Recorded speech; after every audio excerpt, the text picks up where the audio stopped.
वो गांव से जो उम्मीद की पोटली लेकर चले जाते हैं ना, कि बेटा बहू के साथ वक्त गुजारेंगे, पोते पोतियों को कहानियां सुनाएंगे। आज की हमारी कहानी उनके लिए है। रमानाथ जी सत्ते में पत्थर बने हुए बैठे हैं। घर का माहौल ऐसे शांत हो गया है जैसे अमावत की रात में खाली आसमान। दोपहर में पत्नी के चौथे की रस्म करके वापस आए, तब से घर में गहमा गहमी मची हुई थी। शाम तक दूर के रिश्तेदार वापस जाने लगे थे। बचे हुए रिश्तेदार आगे कैसे करना है बैठकर विचार कर रहे थे। अचानक उनका बड़ा बेटा बोल पड़ा, आप सब देख लो, जैसे भी करना है। मेरी कल शाम की फ्लाइट है, मुझे वापस जाना है। इससे ज़्यादा छुट्टियां मुझे नहीं मिली हैं। और वैसे भी जो होना था वो तो हो गया। मेरे यहाँ बैठे रहने से माँ जिंदा तो नहीं हो जाएगी। रमानाथ जी के बड़े बेटे की इन बातों ने सबको हैरत में डाल दिया। रमानाथ जी के दो बेटे हैं। बड़े बेटे का नाम सुमित है और छोटा बेटा अमित है। अमित ने तो पहले ही फोन करके आने में असमर्थता जाहिर कर दी थी।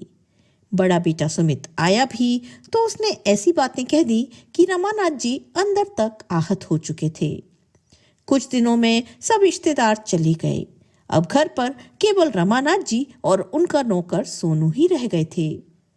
उदासी से घिरे रमानाथ जी आज अपनी पत्नी को याद करते हुए डायरी लिखने बैठ गए। उनकी बूढ़ी आंखों से आंसुओं की दो बूंदें अपने आप टपक कर डायरी पर फैल गईं। कौशल्या, तुम्हारे स्वर्गवासी होने के बाद मैं कितना अधिक अकेला हो चुका हूँ, ये शायद तुम नहीं समझ सकोगी। तुम क्या गई, ये घर, ये बागीचा और इस घर की सारी वस्तुएं वीरान हो गईं। मेरी तो दुनिया ही उजड़ गई। कितनी तेज रफ्तार दुनिया है ये, जहां बेटों के पास अपने बूढ़े पिता के साथ बात करने तक का समय नहीं है। हमारे बेटे हमें छोड़कर चले गए, लेकिन उनके जाने के बाद भी हमने अपने मन को समझा लिया था। अकेले थे, फिर भी हम एक दूसरे के साथ खुश थे। लेकिन तुम्हारे जाने के बाद अब ये अकेलापन मुझे काटने लगा है। डायरी में अपने हालात लिखते लिखते रमानाथ जी की आंखें फिर से भर आईं। जीवन से थके, शरीर से बूढ़े और उदासीन जिंदगी से भरे रमानाथ जी अपनी आंखों को कांपते हाथों से साफ करने लगे और फिर सोचने लगे अपने जीवन के पिछले सफर के बारे में। कितने खुश थे रमानाथ उस समय जब उनका बड़ा बेटा सुमित अमेरिका जाने के लिए हवाई जहाज में बैठा था। सुमित ने इंजीनियरिंग की थी। उसे अमेरिका में थोड़ी सी अतिरिक्त पढ़ाई करनी थी, इसलिए वो जा रहा था। वहां जाकर उसने अपना कोर्स किया और एक दिन अमेरिका की एक जानी मानी कंपनी ने सुमित को एक अच्छी पोस्ट ऑफर की। इंजीनियर का पद पाकर हमेशा वहां रहने के लिए उसने अपना स्थान पक्का कर लिया। सुमित को गए 2 साल हो गए थे। जब माँ बाप शादी के लिए जोर देने लगे तो सुमित भारत आया और शादी करके अपनी पत्नी को भी अपने साथ ले गया। सुमित के अमेरिका में सेटल होने के बाद उसकी लाइफस्टाइल देखकर उसके छोटे भाई अमित को भी वहां जाने का शौक उठा। वो भी भारतीय लड़की से शादी करके अमेरिका चला गया और वहीं व्यस्त हो गया। दोनों बेटे अपनी घर गृहस्थी में रम गए थे। अब घर में केवल रमानाथ जी और उनकी पत्नी कौशल्या रह गए थे। वे किसी प्रकार जीवन रूपी इस नाव की पतवार को संभाले हुए थे। आराम और सहारे की तलाश करते करते वृद्ध दंपति अब तो ये सोचने लगे थे कि कहीं उन्होंने अपने बेटों को विदेश भेजकर कोई भारी भूल तो नहीं कर दी। दिन पर दिन गुजरते जा रहे थे और दोनों एक दूसरे का हाथ थामे ये सफर काट रहे थे। एक दिन कौशल्या जी रात को ऐसी सोई कि फिर कभी नहीं जाग सकी। सोते हुए ही दिल का दौरा पड़ा और वो सदा के लिए अपने पति को अकेला छोड़कर चल बसी। पत्नी के जाने के बाद अब रमानाथ जी नितांत अकेले ही नहीं बल्कि पूरी तरह से लाचार भी हो चुके थे। हालांकि दोनों बेटों को उनकी मां की मृत्यु की सूचना दी जा चुकी थी, लेकिन दोनों ही बेटों ने जवाब दिया, पिताजी, हमारा आना अभी संभव नहीं हो पाएगा। आप मां का अंतिम संस्कार करवा दीजिए। बड़ा बेटा तो अपनी मां के चौथे तक आ गया था, लेकिन छोटा बेटा तो आ ही नहीं सका था। अपने अकेलेपन से तंग आकर एक दिन रमानाथ जी ने अपने बेटों को वापस भारत आने का आग्रह किया। बेटा, तुम तो जानते हो मैं कितना अकेला हो गया हूँ। तुम्हारी माँ के बिना एक एक पल बहुत मुश्किल से गुजर रहा है। ये घर तो जैसे काटने को दौड़ता है। तुम लोग वापस भारत आ जाओ। तुम्हारे इस बूढ़े बाप को अपनों के साथ की बहुत जरूरत है। रुवासी आवाज में रमानाथ जी बोले। लेकिन बेटों का उत्तर स्पष्ट था। पिताजी, अब हमारा भारत आकर रहना संभव नहीं है। इस तरह का आधुनिक रहन सहन हमें वहां नहीं मिलेगा। रमानाथ जी समझ चुके थे कि उनके बेटे पाश्चात्य रीति रिवाजों के मकर जाल में फंस चुके हैं। उनमें विवेक कम और झूठी प्रशंसा के तर्क अधिक थे। अपने बेटों की दलीलें सुनकर रमानाथ जी ने किसी भी बेटे से दोबारा भारत वापस आने के लिए ना तो कोई आग्रह किया और ना ही कोई जिद। उन्होंने अब चुप्पी साध लेना ही उचित समझा। बेटे कभी कभी फोन करते और हालचाल पूछने की फॉर्मेलिटी निभाकर फोन रख देते थे। अब तो धीरे धीरे कभी कभार आने वाले फोन की घंटियां भी सुनाई देनी बंद हो गईं। जब भी रमानाथ जी उन्हें फोन करते तो एक ही जवाब मिलता, अभी व्यस्त हूं, बाद में बात करूंगा। अब जिंदगी के कटु अनुभवों की धूल में स्वार्थी संतान की यादें धूमिल पड़ने लगी थीं। हालात से समझौता करके वे मन मारकर जीने लगे थे। एक दिन जब पड़ोस में रहने वाले गुप्ता जी, जो उनके बचपन के दोस्त भी थे, उनके पास आकर बैठे हुए थे और उनके हालचाल पूछ रहे थे, तभी अचानक उनका छोटा बेटा अमित बगैर अपने आने की सूचना दिए घर आ गया। वर्षों बाद अपने बेटे का चेहरा देखकर रमानाथ जी का सारा गुस्सा पलक झपकते ही हवा हो गया। सारे गिले शिकवे भूलकर अपने बेटे को सीने से लगा लिया। तू आ गया बेटा? रमानाथ जी ने भरी आंखों से अपने बेटे से पूछा तो वो बोला, पिताजी, मैं आपको अपने साथ ले जाने के लिए आया हूँ। अब आप बाकी के दिन अपने बच्चों के साथ व्यतीत कीजिए। बेटे ने कहा, पिताजी, आप दुकान और मकान बेच दीजिए, अब यहाँ रखा ही क्या है। गुप्ता जी, जो कि प्रॉपर्टी डीलर थे, ये सब बातें सुन रहे थे। उन्होंने रमानाथ जी को सलाह दी कि इतनी जल्दी में दुकान और मकान बेचने से अच्छी कीमत नहीं मिल पाएगी। जब कोई खरीदार मिलेगा तो वे उन्हें सूचित कर देंगे। ये बात रमानाथ जी को भी उचित लगी। वैसे भी अपना पुश्तैनी मकान, जहां उनकी पत्नी की सुनहरी यादें बसी थी, उसे छोड़ने का उनका बिल्कुल भी मन नहीं था। सो अपने उस मकान को अपने विश्वास पात्र नौकर सोनू के हवाले छोड़कर रमानाथ जी एक दिन विदेश की उस भूमि पर सदा के लिए बसने आ गए, जिसके बारे में उन्होंने अब तक किताबों में ही पढ़ा था। विदेश जाकर वहां की चमक धमक देखकर वो हैरान थे और अपने बेटों का साथ पाकर बहुत खुश भी थे। लेकिन अपने पिता को विदेश लेकर आने के पीछे बेटे का प्यार नहीं, बल्कि उसका स्वार्थ छिपा था और जल्द ही उनके सामने अपने बेटे की मीठी यादों के पीछे छिपे मंसूबे उजागर हो गए। अब तो अमेरिका में रहते हुए उन्हें 1 वर्ष होने को आया था और उस 1 वर्ष में उन्होंने क्या कुछ काम नहीं किया। जिस व्यक्ति ने कभी भारत में रहते हुए 1 गिलास पानी खुद लेकर नहीं पिया था, अब वो व्यक्ति अपने बच्चों के आदेश पर खाना बनाने और पानी पिलाने तक के लिए विवश था।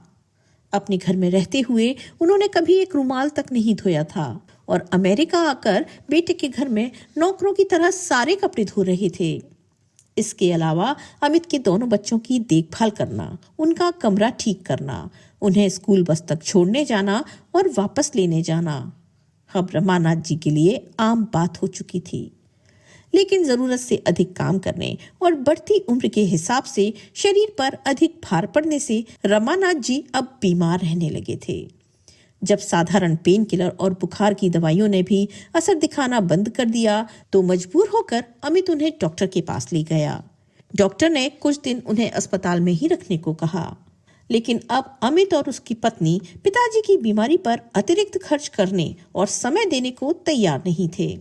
रमानाथ जी का कोई चिकित्सा बीमा तो था नहीं, इसलिए आर्थिक सहायता के लिए जब अमित ने अमेरिका के सोशल सिक्योरिटी कार्यालय में अर्जी दायर की तो उन्होंने भी ये कहकर मना कर दिया कि ये सुविधा केवल उन्हीं प्रवासियों को उपलब्ध है जिन्होंने सोशल सिक्योरिटी नंबर के साथ 3 वर्ष तक कार्य किया हो। ये पता चलने के बाद अमित और उसकी पत्नी सकते में आ गए। दोनों के मंसूबों पर पानी फिर गया, क्योंकि उन्होंने तो सोचा था कि पिताजी को अपने पास बुलाकर रखने से उन्हें एक पंथ दो काज की सुविधा मिलेगी। एक तो उनके दोनों बच्चों को देखने के लिए बेबी सिटर का प्रबंध हो जाएगा और दूसरा सरकार के द्वारा मिलने वाली $500 की सोशल सिक्योरिटी की आर्थिक सहायता भी मिलेगी। अब अमित और उसकी पत्नी स्वयं को घाटे की स्थिति में पा रहे थे। उधर रमानाथ जी की बूढ़ी और अनुभवी आंखों ने भी अपने बेटे और बहू के बदले स्वभाव को पहचानने में देर न लगाई। वे समझ गए कि अब उनका अपने बेटे और बहू के घर में रहना उन दोनों के लिए बोझ बन चुका है।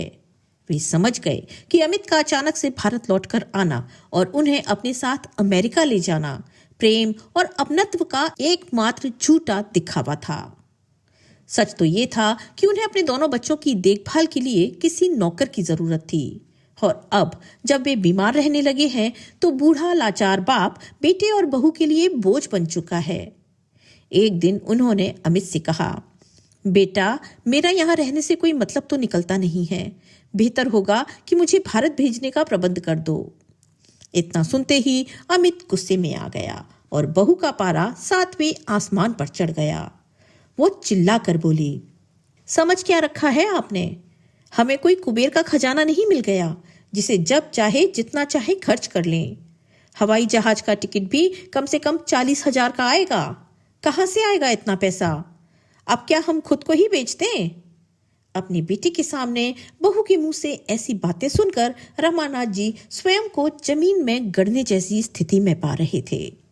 खुद को थोड़ा सा संभाल कर वो अमित की तरफ देखते हुए बोले, तो मुझे सुमित के घर ही भेज दो। कम से कम तुम पर तो ज्यादा भार नहीं पड़ेगा। इस पर अमित अपनी पत्नी से भी अधिक झुंझलाता हुआ बोला, मैंने बड़े भैया को फोन किया था, लेकिन भैया भाभी दोनों में से कोई भी आपको रखने के लिए तैयार नहीं है। उनका कहना है कि मैं ही आपको लेकर आया हूं, तो इस मुसीबत को केवल मैं ही जानूं और मैं ही भुगतूं। अमित के मुंह से ऐसी अनहोनी बात सुनकर रमानाथ जी अपना माथा पीटने लगे। वे समझ गए थे कि किसी को उनसे कोई सरोकार नहीं है। फिर उस घड़ी को कोसने लगे जब बेटे की बातों में आकर उन्होंने अपना देश छोड़ा था। लेकिन अब वो कर भी क्या सकते थे? स्वयं को पूरी तरह हालात के हवाले छोड़ना ही एकमात्र रास्ता था उनके पास। लेकिन रमानाथ जी बहू की आंखों में खटकने लगे थे। आते जाते वो उन्हें तिरछी नजरों से देखती रहती थी। एक दिन वो उनके पास आई और बड़े ही मान मनोहार के साथ उनसे बोली, बाबूजी, आप घर पर बैठे बैठे बोर हो गए होंगे। चलिए, आज आपको अच्छे कपड़े दिलाकर लाती हूँ। बाहर घूमेंगे तो आपका मन भी बहल जाएगा। ऐसा कहकर वो उन्हें मॉल घुमाने ले गई। बहू खरीदारी करने के बाद अचानक बोली, अरे बाबूजी, मैं घर से मोबाइल फोन लेकर आना तो भूल ही गई हूँ। सारी पेमेंट तो मुझे मोबाइल से ही करनी थी। आप यहीं रुकिए, मैं कुछ ही देर में मोबाइल फोन लेकर आई। इतना कहकर अमित की पत्नी मॉल से बाहर निकल आई और फिर कभी उनके पास वापस नहीं आई। बेचारे रमानाथ जी अकेले ही मॉल का एक एक कोना घूमकर थक गए और जब उनसे कुछ भी न बन पाया तो थक हार कर मॉल के पास पड़ी एक बेंच पर बैठकर अपनी बहू के वापस आने का इंतजार करने लगे। इस प्रकार प्रतीक्षा करते करते भूखे प्यासे बैठे बैठे उन्हें शाम हो गई। अंग्रेजी उन्हें आती ही नहीं थी तो किसी को अपना दुख भी कैसे बताते। जेब में केवल $2 पड़े थे। सोचा कि अपने बेटे को फोन करें, लेकिन उन्हें अपने बेटे का फोन नंबर भी याद नहीं था। कभी भूल कर भी उन्होंने ये बात नहीं सोची थी कि ये नौबत भी एक दिन आएगी। बैठे बैठे रात हो आई और मॉल भी बंद होने का समय हो गया। अब तो रमानाथ जी को भी आशंका होने लगी थी कि वो यहाँ संयोग से अकेले नहीं छूटे हैं, बल्कि उन्हें जानबूझकर अकेला छोड़ा गया है। उनका अपना ही खून उनके साथ ऐसा करेगा, ये सोच सोचकर रमानाथ जी फफक कर रो पड़े। कुछ आने जाने वाले लोगों ने उनकी इस हालत को देखा और समझा तो जरूर, लेकिन किसी ने भी उनकी सहायता करने की जरूरत नहीं समझी। रमानाथ जी उठकर उस अनजान सड़क पर चल पड़े। चलते चलते उन्हें सामने एक मंदिर दिखाई दिया। अनजान देश में अनजान लोगों के बीच में खुद को अकेला महसूस करते हुए रमानाथ जी ने जैसे ही मंदिर की तरफ देखा तो उन्हें एक अपनेपन का एहसास हुआ। भगवान के सामने बैठकर खूब रोए और भगवान से पूछने लगे आखिर उन्होंने ऐसे कौन से कर्म किए थे जो आज उन्हें ये दिन देखना पड़ रहा है। प्रश्नवाचक दृष्टि से भगवान को देखते हुए निढाल से वहीं पड़े रहे। जब मंदिर के कपाट बंद करने का समय आया तो पुजारी की नजर रमानाथ जी पर पड़ी। पुजारी एक युवा भारतीय था। वो उनके पास बैठकर पूछने लगा, क्या हुआ अंकल जी, आप रो क्यों रहे हैं? अनजान देश में किसी के मुंह से हमदर्दी भरे शब्द सुनकर रमानाथ जी और भी जोर जोर से रोने लगे। पुजारी समझ गया था कि ये बुजुर्ग अपने बच्चों से दूर हो गए हैं। उसने सबसे पहले उन्हें पेट भर के लंगर खिलाया और फिर उनसे उनकी परिस्थिति के बारे में जानकारी हासिल करने लगा। लेकिन रमानाथ जी को अपने बेटे और बहू के घर का ना तो कोई पता मालूम था और ना ही कोई फोन नंबर याद था। इस कारण पुजारी ने नियम अनुसार सबसे पहले पुलिस स्टेशन पर फोन किया और फिर बाद में आवश्यक पुलिस कार्रवाई के बाद पुजारी ने रमानाथ जी को मंदिर में बने अपने कमरे में रहने की जगह दी। जब रमानाथ जी कुछ सहज हुए तो पुजारी ने उनसे पूछा कि वे यहाँ कैसे पहुंचे। तो रमानाथ जी ने उन्हें सारी कहानी बता दी कि कैसे उन्हें उनका बेटा अमेरिका लाया और कैसे उनकी बहू उन्हें यहाँ छोड़कर चली गई। इस पर पुजारी ने कहा, अंकल जी बुरा ना माने तो एक बात कहूँ, ऐसी घटनाएं तो यहाँ पर रोज होती हैं। बेटे बहू अपने बूढ़े माँ बाप को नौकर बनाकर यहाँ पर ले आते हैं, लेकिन अपने पास तब तक ही रखते हैं जब तक उनकी सेहत ठीक रहती है और वो उनके घर का काम कर सकते हैं। लेकिन जैसे ही उन पर बुजुर्गों की बीमारी का खर्चा पड़ने लगता है वे उन्हें बोझ समझकर इसी तरह बेघर कर देते हैं। पुजारी की बात सुनकर रमानाथ जी की आंखें फटी की फटी रह गईं। वे उस समय को कोसने लगे जब उन्होंने अपने बेटे के साथ विदेश चलने के लिए सहमति जताई थी। वे पूरी तरह से टूट चुके थे। अगले दिन ही पुलिस ने मॉल के सीसीटीवी कैमरा से उनकी बहू की पहचान कर ली और उनके बेटे बहू का पता ढूंढ निकाला। लेकिन अब रमानाथ जी ने उनके पास वापस जाने से साफ इनकार कर दिया। वे भारत वापस जाना चाहते थे, लेकिन टिकट खरीदने के लिए पैसे नहीं थे। पुजारी से मोबाइल लेकर अपने दोस्त गुप्ता जी को फोन लगाया, लेकिन उनका फोन बंद पड़ा था। बहुत बार कोशिश करने के बावजूद भी जब गुप्ता जी का फोन नहीं लगा तो रमानाथ जी ने अपने नौकर सोनू को फोन किया। सोनू ने जैसे ही फोन उठाया तो रमानाथ जी का हालचाल पूछने लगा, बाबूजी कैसे हैं आप? तबीयत तो ठीक रहती है ना आपकी? आपकी बहुत याद आती है। नौकर के मुंह से प्यार भरे शब्द सुनकर उनकी आंखें आंसुओं से सराबोर हो गईं। उन्होंने उसे अपना हाल कह सुनाया और गुप्ता जी से मिलकर टिकट के पैसों का इंतजाम करने के लिए गुजारिश की। सोनू रमानाथ जी की ये हालत जानकर स्तब्ध रह गया और सोचने लगा कि माँ जी के होते हुए बाबूजी पर दुख की आंच ना आती थी और आज इस हालत में बेगानी धरती पर जीने को मजबूर हैं वो याद करने लगा, बाबूजी ने मेरी बहुत मदद की है। जब मेरी माँ बीमार थी तो उन्होंने उनके इलाज का सारा खर्चा उठाया था और जब मैंने पैसे वापस देने चाहे थे तो उन्होंने एक पैसा भी नहीं लिया था।